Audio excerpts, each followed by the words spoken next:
زمانہ جوانی میں انسانی قوتیں بھی اپنے عروج پر ہوتی ہیں۔ سوچنے کی طاقت، عمل کی قوت، غصہ کی طاقت اور ہر قسم کی قوت پر اسے ناز بھی ہوتا ہے۔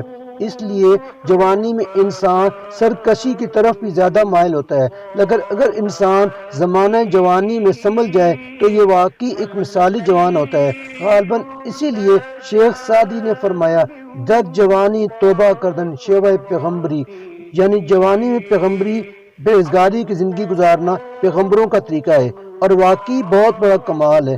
رسول اللہ صلی اللہ علیہ وسلم کو اور بہت سے کمالات میں سے ایک کمال اللہ تبارک و تعالیٰ نے یہ بھی عطا فرمایا تھا کہ جوانی ہی میں آپ نے اپنی صلاحیتوں اور خوبیوں کا لوگوں سے اعتراف کروا لیا۔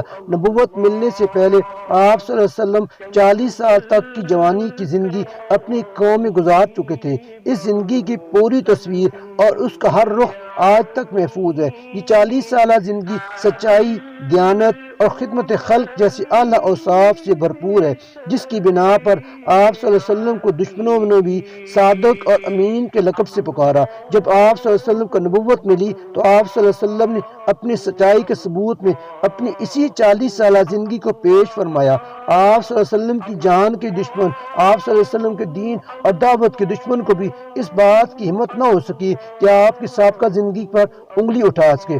رحمت للعالمین صلی اللہ علیہ وسلم کا بہت بڑا معجزہ آپ کی جوانی کی حالت میں پاکیزہ زندگی ہے، ایسی صاف ستھری اور اخلاق سے آراستہ زندگی جس کے دوست دشمن سبھی معترف ہیں۔